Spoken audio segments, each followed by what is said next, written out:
Hello दोस्तों, तो आपका स्वागत है आपके अपने चैनल टेक्निकल स्टडी पॉइंट पे। और आज हम जानेंगे जो राजस्थान पे एक वैकेंसी थी, जो आपका इंस्ट्रक्टर की वैकेंसी थी, जो अलग अलग आपके ट्रेड्स के लिए आई हुई थी, जिसमें आपका CITS के साथ 3 साल का एक्सपीरियंस मांग रखा था। तो उसका जो फाइनली है डॉक्यूमेंट वेरिफिकेशन के लिए डेट आ गया है। तो इसमें क्या है, सबसे पहले ऑनलाइन करना है ना, जो 25 तारीख तक डेट है। मैं थोड़ा लेट अपडेट कर रहा हूँ, बाकी आपका 3 दिन अभी भी बचा हुआ है, 23, 24, 25 है ना। तो 25 तारीख तक आप जमा कर सकते हो। और आपका जो है डॉक्यूमेंट वेरिफिकेशन वो स्टार्ट होगा आपका। ये अभी जो अपलोड करना है वो 25 तारीख तक ये ऑनलाइन है। फिर उसके बाद आपका 30 से स्टार्ट होगा, 30 जून से लेकर आपका जुलाई पूरा रहेगा, है ना। फिर 8 अगस्त तक जाएगा, है ना। इसमें जैसे दिखाते हैं, तो ये आपका दे रखा है, सॉरी 30/6 से लेकर 8/7 तक, है ना। एक सप्ताह का उसमें है, 9-10 दिन का है समय, है ना। सो एक एक करके जानेंगे क्या क्या चीज़ें आपको इंपॉर्टेंट रहे जो लेके जाना पड़ेगा, है ना। सो ये आपका है राजस्थान सरकार का कौशल नियोजन और उद्यमिता विभाग जो है उसके हिसाब से है, वो उसके द्वारा ये चीज़ जारी किया गया है, जिसमें आपका प्रावधिक शिक्षा निदेशालय जो है राजस्थान जोधपुर में, वहाँ का से आया हुआ है ना। तो ये देखोगे 16/6/2025 को जो है अपडेट किया गया है। ये कार्यालय आदेश है। तो राजस्थान कर्मचारी चयन बोर्ड जयपुर के द्वारा कनिष्ठ अनुदेशक सीधी भर्ती, तो कनिष्ठ अनुदेशक जो है जूनियर जो इंस्ट्रक्टर है उसकी सीधी भर्ती आई है 2024 में, उसी का है, जिसमें आपका अभियांत्रिक ड्राइंग हो गया, स्विंग टेक्नोलॉजी हो गया, मैकेनिक डीजल हो गया, टर्नर हो गया, फिटर हो गया, कॉस्मेटोलॉजी हो गया, इंफॉर्मेशन एंड कम्युनिकेशंस टेक्नोलॉजी हो गया, मैकेनिक मोटर व्हीकल हो गया, रेफ्रिजरेशन एंड एयर कंडीशनर का हो गया, सोलर इलेक्ट्रिशियन हो गया, इलेक्ट्रिशियन हो गया, फिटर का है, टर्नर का है, डीजल मैकेनिक, ये सारे लोगों का जो है ना आपका पेपर जो हुआ था आपका ये आपका लास्ट का दिसंबर के आसपास में पेपर हुआ था, है ना। और ये आपका जो है परिणाम आया, जो रिज़ल्ट जारी किया गया 8/5/2025 को किया गया, से लेकर यहाँ से दिया गया है, मध्य उसके बीच में दिया गया था, है ना, जो पहले से, जिसमें आपका रिज़ल्ट जो है उसमें जितने भी पास हो रखे थे सबका आया था। पर डॉक्यूमेंट वेरिफिकेशन के लिए जो है 2 गुना लोगों को स्कूटनी के लिए बुलाया है ना, डॉक्यूमेंट वेरिफिकेशन के लिए 2 गुना, और जितने भी सीट हैं उसके हिसाब से फिर बाद में अंतिम जो ट्रेनिंग कराई जाएगी उनके हिसाब से कराई जाएगी, है ना। जिसमें देखो ये सूचीबद्ध जो है अभ्यर्थियों के लिए ऑनलाइन विस्तृत आवेदन सह परीक्षा परिनिरीक्षा फॉर्म, मतलब स्क्रूटनी फॉर्म जो है वो भरने के लिए टाइम दिया है, जिसमें आपका 18/6 से लेकर 25/6 तक आपका लास्ट डेट है, जो आप ऑनलाइन करोगे। और ऑनलाइन करने के लिए जैसे इसमें सीधी भर्ती तो जितने भी ITI के हैं, अभियांत्रिक ड्राइंग हो गया, सेविंग टेक्नोलॉजी हो गया, मैकेनिक डीजल हो गया, टर्नर हो गया, फिटर हो गया, कॉस्मेटोलॉजी जैसे पहले देखा हमने। सो ये आपकी साइट है ना। इस साइट पे आप करोगे और वहाँ पे आपको ऑनलाइन जो है वो आपको करना पड़ेगा जमा, अपना जो भी आपके डॉक्यूमेंट्स हैं उसके सारे ऑनलाइन ही करने पड़ेंगे, है ना। उसके बाद जो सूचीबद्ध अभ्यर्थियों की पात्रता की जांच के लिए जो है 30/6/2025 से लेकर दिनांक 8/7/2025 तक प्रातः मतलब 10 बजे तक राजस्थान व्यावसायिक शिक्षा एवं प्रशिक्षण परिषद जो है आपके जोधपुर में ITI सर्कल के पास है। सो वहाँ पे जाकर आपको करवाना पड़ेगा, है ना, डॉक्यूमेंट की जांच, अपनी जितने भी डॉक्यूमेंट्स हैं। सो ये डेट दे रखा है। तो इस डेट के बाद यदि अभ्यर्थी 9 तारीख को जाता है ना, तो उसको ये लिखा हुआ है जैसे 9/7/2025 की प्रातः 10 बजे से पूर्व निर्धारित स्थल पर उपस्थित होना सुनिश्चित करें। और यदि वहाँ नहीं उपस्थित होता है तो उस केस में उसका जो सत्यापन है, याद है, डॉक्यूमेंट वेरिफिकेशन का जो सत्यापन है वो आपको रिजेक्ट कर दिया जाएगा, है ना। सो ये आपका साइन है, ये मैं डाल दूंगा टेक्निकल स्टडी पॉइंट पे, तो वहाँ से भी आप डाउनलोड कर सकते हो, है ना। पात्रता की जांच हेतु उपस्थित होते समय क्या क्या है, किन किन बातों पे ध्यान देना है, उसके बारे में महत्वपूर्ण पॉइंट है, जिसमें समस्त जो भी अभ्यर्थी हैं कनिष्ठ अनुदेशक सीधी भर्ती 2024 के लिए राजस्थान कर्मचारी चयन बोर्ड जयपुर द्वारा जारी विज्ञापन जैसे ये दे रखा है, जिसमें आपका दिनांक 5/3/2024 दिनांक का ध्यानपूर्वक इसको पढ़ना है। आपको जो भी नोटिफिकेशन मिला था उस नोटिफिकेशन को ध्यानपूर्वक पढ़ें, जिससे आपको जो जो डॉक्यूमेंट है वो सारे पता चल जाएंगे। बाकी यहाँ पे जो दी हुई है, जैसे यहाँ पे दिया हुआ है कि अभ्यर्थी जो है विस्तृत आवेदन सह परिरीक्षा फॉर्म, जो डिटेल फॉर्म कम स्कूटनी आएगा, उसमें समस्त दस्तावेज जो स्व प्रमाणित प्रति 2 सेट जमा करना है, और फीस की प्रति अपने साथ लाए ना। जो फीस जमा करोगे उसका भी आएगा ना, 100 रुपये का फीस कटेगा। शैक्षणिक योग्यता क्या है उसके लेके जाना है, ITI 10th होगा, ITI होगा, CITS होगा, है ना। साथ में आपका आयु प्रमाण पत्र के लिए आपका 10th का लगेगा, जाति मूल निवास प्रमाण पत्र हो गया, चरित्र हो गया, विशेष योग्यजन का हो गया, विवाह का हो गया, खेल अनुभव कुछ और भी है आपका। अनुभव तो मस्ट है, 3 साल का, है ना। प्रमाण पत्र होगा, सेवारत होने पर सक्षम अधिकारी द्वारा जारी अन्नपत्ति प्रमाण पत्र हो गया, समस्त जो भी आपके पास दस्तावेज हैं वो 2 साथ में आपका पहचान पत्र होना चाहिए, और 2 जो है नवीनतम मतलब आपके रिसेंट के होने चाहिए, जो 1 महीने से ज़्यादा या 2 महीने से ज़्यादा नहीं होना चाहिए। इसे जनरली 3 महीने का होता है, लेकिन वो 1 महीने का कहते हैं। तो आप फ़ोटो भी खिंचवा लेना, 2 पासपोर्ट साइज़ फ़ोटो चाहिए होंगे ना। अभ्यर्थी जो है अपना ई आधार जो है डाउनलोड कर लेना, उसमें QR कोड अंकित होता है, तो उससे आपको अभी रिसेंटली जो है नया आप आधार कार्ड डाउनलोड करके ले जा सकते हो, है ना। उसके बाद है 5वें नंबर पे विस्तृत आवेदन पत्र के साथ प्रमाण पत्र एवं दस्तावेज के स्वप्रमाणित संलग्न करें, है ना। जो चीज़ें आप जमा करोगे वो सारा सबका आपका होना चाहिए, है ना।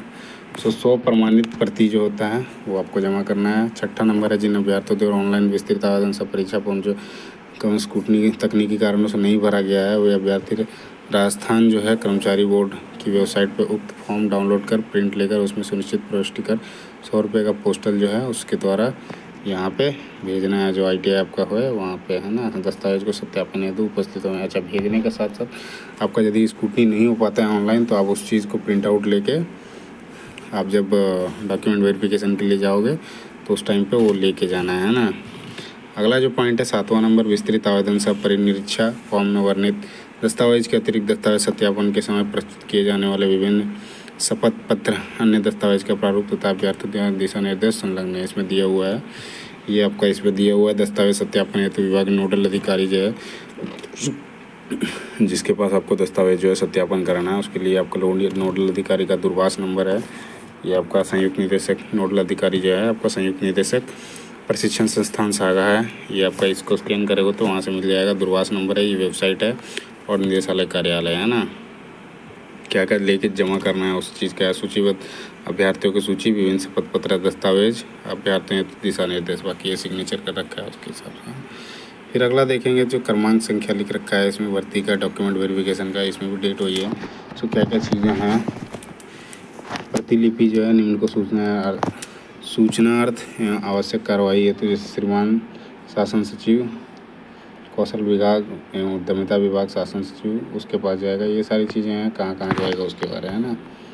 उसके बाद ये जैसे इस पे हैं आपका अभ्यर्थी द्वारा विषय विस्तृत जो है आवेदन सब परिनिरीक्षा प्रपत्र के साथ दस्तावेज नथिबद्ध करने हेतु जारी जो दिशा निर्देश है उसके बारे दिया है, जिसमें आपको ऑनलाइन जो आपने कर रखा है फॉर्म उसको भी ऑनलाइन विस्तृत आवेदन सब परिनिरीक्षा प्रपत्र के आवश्यक कॉलम की पूर्ति को जाकर 2 प्रतियों में प्रस्तुत किया जाना चाहिए। मतलब जो 2 आपका सेट होना चाहिए ना। विस्तृत आवेदन सब परिनिरीक्षा प्रपत्र की दोनों प्रतियों के साथ स्वयं हस्ताक्षरित, मतलब आपको सेल्फ अटेस्टेट करना है और उसको जमा करना है ना। शैक्षणिक वाली हो गई, तकनीकी योग्यता हो गई, उसके सत्यापन हेतु संपूर्ण अंक तालिका जो है वर्षवार या सेमेस्टर वाइज दे रखा है, तो उसको प्रमाण पत्रों की प्रतियाँ होनी चाहिए, जेरोक्स होना चाहिए, है ना। अभ्यर्थियों द्वारा जो आवेदन पत्र में प्रस्तुत अनुभव के विवरण का लिखा गया है उसका भी होना चाहिए, और साथ ही यदि आपने कहीं जॉब कर रखा है तो उसका सारा बैंक स्टेटमेंट या फिर सैलरी स्लिप होना चाहिए आपके पास, है ना। तीसरे नंबर पे अभ्यर्थी द्वारा जो है आवेदन पत्र में प्रस्तुत जो अनुभव अवधि में नियमित अंशकालीन स्वयं पाठी अभ्यर्थी के रूप में कोई शैक्षणिक तकनीकी योग्यता अर्जित की है तो उसका विवरण भी संलग्न करना है। यदि आप जिस टाइम पे जॉब कर रहे हैं उस टाइम पे आपने यदि कोई पढ़ाई कर रखी होगी तो वो भी आपको जमा करना है ना।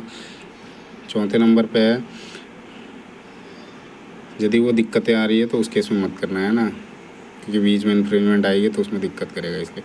चौथा नंबर है अभ्यर्थी द्वारा प्रस्तुत अनुभव प्रमाण पत्र हो गया राजस्थान तकनीकी प्रशिक्षण अधीनस्थ सेवा नियम 1975 के द्वारा जो है उसके हिसाब से आपका होना चाहिए ना। 5वां नंबर में कनिष्ठ अधीक्षक जो आपका जूनियर इंस्ट्रक्टर होगा भर्ती 2024 के लिए वांछित योग्यताओं के समकक्ष योग्यता अर्जित की है, जो आपका ये मांग रखा था उसके भर्ती के हिसाब से, नोटिफिकेशन के हिसाब से, वो चीज़ें आपकी होनी चाहिए जो मान्यता प्राप्त विश्वविद्यालय या बोर्ड से अर्जित की गई हो। और समकक्षा का प्रमाण है ना। जन्म तिथि के लिए जो है जन्म तिथि के सत्यापन हेतु सेकेंडरी उत्तीर्ण की अंक तालिका प्रति जन्म प्रमाण पत्र की प्रति, मतलब 10th का जो है आपका मार्कशीट जो है उससे वो आपका जन्म का सत्यापन हो जाएगा, जन्म तिथि का। 7वें नंबर पे मूल निवासी प्रमाण पत्र की प्रति हो गई। मूल निवासी जैसे आप रेसिडेंशियल कहाँ के हो, है ना, उस चीज़ का अनुसूचित क्षेत्र पे आते हो क्या होने की स्थिति में अनुसूचित क्षेत्र का विशेष मूल निवास प्रमाण पत्र की प्रति। यदि आप एक ST/SC वाला एरिया पड़ता है अलग से तो उस क्षेत्र से आते हो तो वहाँ के आपका मूल निवास का प्रमाण पत्र चाहिए होगा, उसका जेरोक्स आना चाहिए ना। 8वें नंबर पे है जाति प्रमाण पत्र। तो जाति प्रमाण पत्र हो गया, उसका लेके जाना है। उसमें अलग अलग तरह के आते हैं, जैसे आर्थिक रूप से कमज़ोर जो होते हैं EWS सर्टिफिकेट हो गया, अनुसूचित जाति का हो गया है ना, SC का, उसके बाद ST हो गया, अनुसूचित जनजाति, या फिर अन्य पिछड़ा वर्ग हो गया जो OBC में आते हैं, या फिर अति पिछड़ा वर्ग जो हो गया। इसमें 2 तरह के आते हैं, एक आपका OBC 1, 1, 2 ऐसे करके आता है ना, उनका आपका प्रमाण पत्र होना चाहिए और उसमें आपका जातियों का नाम लिखा हुआ होना चाहिए, है ना।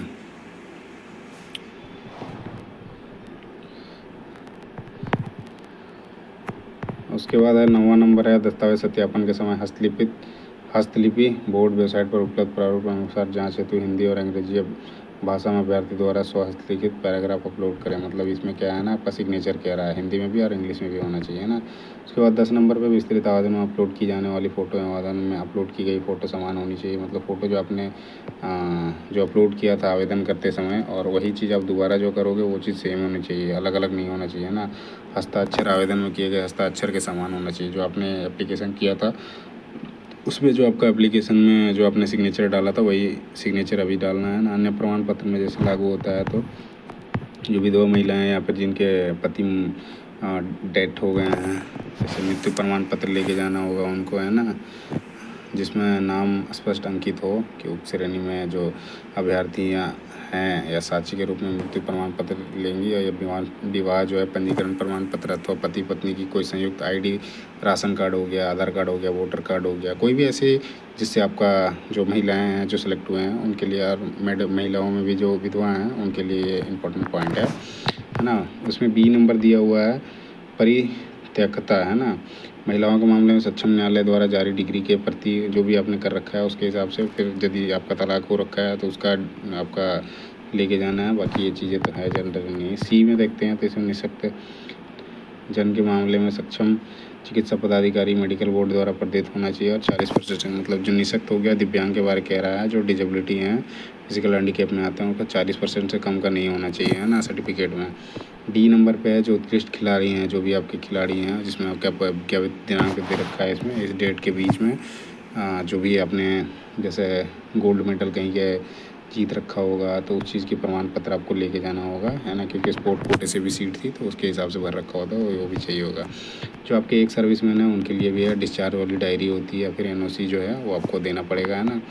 F नंबर पे अलग अलग राजपत्रित अधिकारियों से जो सत्यापित 2 मूल चरित्र प्रमाण पत्र होने चाहिए, जिसमें आपका प्रथम सेट के साथ दोनों मूल चरित्र प्रमाण पत्र, दूसरे सेट के साथ फ़ोटो प्रतियाँ होनी चाहिए। 2 मूल प्रमाण पत्र चाहिए जो आप बनाओगे, ये कैरेक्टर सर्टिफिकेट जो बनाओगे, चरित्र प्रमाण पत्र, वो आपके दो होने चाहिए, जिसमें आपका दोनों सेट लगेगा और दूसरे में जो है आपका जेरोक्स लगेगा, है ना। उसके बाद इसी में है जी एक है अंतिम जो है नियमित रूप से अध्ययनरत विद्यालय, कॉलेज, शैक्षणिक संस्थान द्वारा जारी मूल चरित्र प्रमाण पत्र की प्रति, जो आपने लास्ट में अपने पढ़ाई कर रखा था वहाँ का भी कैरेक्टर सर्टिफिकेट चाहिए, नहीं है तो आप अपने स्कूल या कॉलेज से वहाँ से बनवा लेना है। H नंबर पर हस्तलिखित जो है बोर्ड की वेबसाइट पर उपलब्ध प्रारूप अनुसार स्वयं प्रमाणित प्रथम सेट के साथ मूल हस्तलिखित प्रपत्र एक दूसरे सेट के साथ फ़ोटो प्रति होनी चाहिए, है ना। उसके बाद I नंबर पे शपथ पत्र जो है नोटरी से सत्यापित होनी चाहिए। जो आपका शपथ पत्र होगा नोटरी किया हुआ होना चाहिए, कोर्ट से बना हुआ होना चाहिए ना। दस्तावेज स्वयं जांच कर लें, अपलोड करवाएं जाने से पहले। और फर्जी या कूटचरित हो गया, फ्रॉड का केस यदि पाए जाने पर क्या होता है, आवश्यक कार्रवाई करी जाएगी, और हो सकता है क्या आपके साथ गलत हो भी सकता है ना, क्योंकि आप गलत पाए जाते हैं तो आपके साथ गलत ही होगा, इसलिए इन चीज़ों को हमेशा ध्यान रखना है। J नंबर पे लिख रखा है विवाह होने की स्थिति में विवाह पंजीयन प्रमाण पत्र की प्रति होनी जरूरी है। यदि आप विवाहित हैं तो आपको विवाह पंजीयन प्रमाण पत्र वो आपका कोर्ट से बन जाता है, तो वहाँ से आप लेके जा सकते हो ना। 12वें नंबर पे है अभ्यर्थी जो है सभी शैक्षणिक जाति मूल निवास विकलांगता प्रमाण पत्र और जो दूसरे प्रमाण पत्र हैं उसको भी कर लें, तब अवलोकन कर लें, तथा नाम में वर्तनीय स्पेस संबंधी अंतर होने पर शपथ पत्र प्रस्तुत करें। यदि कोई भी आपका नाम में स्पेस है तो उस चीज़ को भी देखें, सारे जगह से कहीं भी मिस्टेक नहीं होना चाहिए, है ना। उसके बाद है 13 नंबर आपका अभ्यर्थी जो है पात्रता जांच हेतु ऑनलाइन विस्तृत आवेदन सह निरीक्षा प्रपत्र की प्रतियां, स्वयं का फ़ोटो, ID प्रूफ व 2 पासपोर्ट साइज की फ़ोटो अवश्य लेकर आए। 2 जो है पासपोर्ट साइज पहले ही बता दिया था, सो 2 लेके जाना है ना। अभ्यर्थी को उपरोक्त दिशा निर्देशों को ध्यानपूर्वक अध्ययन करते हुए विस्तृत आवेदन पत्र में संलग्नों को एवं मूल दस्तावेज के साथ व्यक्तिगत जो है कार्यालय निर्धारित दिनांक जो दे रखा है उस समय पे ही आपको जाके करना है ना। और यदि नहीं जाते हैं तो आपकी खुद की जिम्मेवारी होगी उसका रिजेक्ट होने का। दस्तावेज सत्यापन है तो सूचीबद्ध जो समस्त अभ्यर्थियों को सूचित किया जाता है कि उनके द्वारा ऑनलाइन आवेदन पत्र में दर्ज शैक्षणिक तकनीकी योग्यता जो भी है वो सही पाया जाएगा, अन्यथा उनको भी अनुभव जो है मान्य नहीं, यदि नहीं है तो आपको फिर अनुभव जो है तो मान्य नहीं किया जाएगा। इसलिए आपके पास सारे डॉक्यूमेंट क्लियर होने चाहिए ना। उसके बाद ये आपका डॉक्यूमेंट दे रखा है, इसको आपको भरकर प्रस्तुत करना है ना। दस्तावेज के जो भी हैं स्क्रूटनी का, तो यहाँ पे आपका नाम होगा, फिर जन्म तिथि होगा, ईमेल आईडी होगा इस सेट का, रोल नंबर होगा, मेल है फीमेल है, फिर आपका डेट ऑफ अभी जो करंट जिस डेट में जाओगे उस डेट में आपका एज मतलब साल का, महीने का और दिन का सारा लिखना होगा ना। बाकी ये स्क्रूटनी का फॉर्म है तो इस पर आपका सारा कुछ लिखोगे, जैसे कब मिला, नहीं मिला है, नहीं है, उसके बारे सारा कुछ है उसका। जैसे दस्तावेज परीक्षण संख्या, तो ये आपका सीरियल नंबर हो जाएगा उसका, या फिर जो उसका सर्टिफिकेट नंबर होगा वो लिख देना है। ये आपका चरित्र प्रमाण पत्र है, इस पर आपको साइन कराना है। 2 चरित्र प्रमाण पत्र बनेंगे है ना। ये आपका घोषणा पत्र का है। उसके बाद ये आपको सादे कागज़ का दे रखा है जिसमें आपका धूम्रपान नहीं करते हैं उसका आपका होना चाहिए धूम्रपान, या फिर इसमें तो धूम्रपान नहीं करने के संबंधी है। उसके बाद ये आपका खुद से ही करोगे, क्योंकि देखो हस्ताक्षर वचन करता, मतलब खुद ही कह रहे हो कि मैं नहीं करता हूँ, तो इस चीज़ के बारे में मेंशन करोगे। फिर आपका अविवाहित वाला है उसका भी है, ये नोटरी करवाना पड़ेगा, ठीक है। उसके बाद अगला जो पॉइंट है इसमें आपका विवाहित जो है उसके लिए घोषणा पत्र है, ये इस पे आपको इस पे भी नोटरी कराना पड़ेगा, 50 रुपये का नोटरी लगेगा है ना, कोर्ट से हो जाएगा। उसके बाद ये विधवा जो अभ्यर्थी हैं उसके लिए है, उसका भी 50 रुपये का नोटरी लगा के आपका कोर्ट से बन जाएगा ये। उसके बाद ये है परित्यक्ता अभ्यर्थी के द्वारा जो प्रस्तुत किए जाने घोषणा पत्र है वो है, इसका भी 50 रुपये का नोटरी लगेगा। बाकी ये फॉर्म भर के आप वहाँ पे जाके जो नोटरी करा दोगे तो आपका कोर्ट से बन जाएगा ना। उसके बाद बीमा प्रमाण पत्र हो गया। तो ये क्या है, मैं डाल दूंगा इस पर टेलीग्राम ग्रुप जो है आपका टेक्निकल स्टडी पॉइंट का, तो वहाँ पे डाल दूंगा, वहाँ से आप इसको डाउनलोड कर सकते हो। बाकी आपका मेल आ गया होगा, जिनके पास नहीं आया वो यहाँ से ले सकते हैं ना। बाकी ये आपका घोषणा पत्र है जो सामान सादे कागज़ पर होगा, ये चीज़ पे आप फॉर्म भर सकते हो इस पर भी है ना। और इसमें जैसे देखेंगे ये आपका मतलब जो आपके ST/SC क्षेत्र के आते हैं उस चीज़ का है, उसका भी आप इसमें होना चाहिए इस फॉर्मेट में। उसके बाद है नमूना हस्ताक्षर प्रारूप है, इसका ये दे रखा है, तो ये भी है इसका। देखो यहाँ पे ये जो लिख रखा है, यहाँ फॉर्म भरोगे, आपका जो नाम होगा, उसके बाद सन ऑफ क्या है, आपके फादर का नाम, मदर जो फादर नहीं है तो मदर का नाम, यहाँ फादर लिख रखा है तो फादर का नाम लिखोगे ना। सन डॉटर ऑफ जो है आप कैंडिडेट का रोल नंबर क्या है, रोल नंबर लिखोगे। फिर एप्लीकेंस नंबर यहाँ पे होगा। फिर उसके बाद प्रेस्क्राइब जो है रिक्रूटमेंट का कौन सा है उसका एडवर्टीजमेंट यहाँ पे आएगा ना। ये चीज़ इंग्लिश में यहाँ नीचे लिखना है ना, ये चीज़ नीचे लिखना है इंग्लिश में। उसके बाद यहाँ से होता है आपका रिजल्ट स्टार्ट है ना। सो टोटल देखेंगे यहाँ पे, तो यहाँ पे टोटल हर एक जितने भी हुए हैं इंजीनियरिंग ड्राइंग का, इंजीनियरिंग के ड्राइंग के बाद टोटल जैसे देखते हैं तो इंजीनियरिंग ड्राइंग पे देखो 2 गुना बुला रखा है, जिसमें आपका इंजीनियरिंग ड्राइंग में टोटल यहाँ पे 158 लोग सिलेक्टेड हैं ना, जिसमें ST/SC OBC जनरल EWS सारे हैं। उसके बाद ये है ICTSM है ना, उसमें सेलेक्ट हुए हैं। फिर यहाँ मोटर मैकेनिक डीजल है, इसके लिए सिलेक्शन इसका है ना। ये आपका मोटर मैकेनिक का है, सॉरी डीजल मैकेनिक का, मैकेनिक डीजल का है ना, ये डीजल मैकेनिक का है। काफ़ी लड़के सेलेक्ट हुए हैं डीजल मैकेनिक में है ना। उसके बाद आपका स्टार्ट होता है यहाँ से 444 से फिटर का होता है। फिटर में भी ऐसे ही रिजल्ट दे रखा है ST/SC OBC है। कहाँ पे इन्होंने कह रखा है हमें NTC चाहिए उस चीज़ का, डिग्री का जैसे दे रखा है, डिग्री है, NTC है, सारा कुछ यहाँ पे आएगा है ना। फिटर के बहुत सारे लोगों का सिलेक्शन हुआ होगा क्योंकि सीटें बहुत थी फिटर के है ना। सो ये आपका 300 करीब हुआ है ना सोलर टेक्नीशियन का। उसके बाद है ये आपका सोलर टेक्नीशियन का पूरा है। फिर उसके बाद सोलर टेक्नीशियन के बाद ये रेफ्रिजरेशन RNC करके होता है, उसका है रेफ्रिजरेशन एंड AC का है ना, एयर कंडीशनर जो होता है उसके हैं। उसके भी काफ़ी लोगों को सिलेक्शन दे रखा है। सो इसमें देखो ज़्यादातर छटने के चांसेस जो होंगे ना आपके एक्सपीरियंस पे ही छटेंगे, ठीक है। एक्सपीरियंस जो है आपका सही वैलिड करेंगे नहीं करेंगे उसी पे ज़्यादा छटने का होगा, बाकी छटने का नहीं होगा। फिर ये आपका सेविंग टेक्नोलॉजी हो गया जो सिलाई का होता है उसका है। उसके बाद है आपका टर्नर का है ना, टर्नर के बाद देखते हैं MMBA मोटर मैकेनिक व्हीकल है उनका है, इनका रिज़ल्ट है। फिर उसके बाद आगे देखते हैं तो ये आपका ड्राफ्ट्समैन सिविल का है ना, ड्राफ्ट्समैन सिविल के हैं। सो इनका सारा कुछ डेट दे रखा है, ये बाकायदा डेट है कि किस डेट पे आपको जाकर डॉक्यूमेंट वेरिफिकेशन कराना है उसका, है ना। उसके बाद ये आपका मैकेनिक इलेक्ट्रॉनिक्स है, इलेक्ट्रॉनिक मैकेनिक जिसको बोलते हैं, यहाँ से है। सो इसका डेट दे रखा है, तो यहाँ पे 8 तारीख को इनको बुला रखा है ना।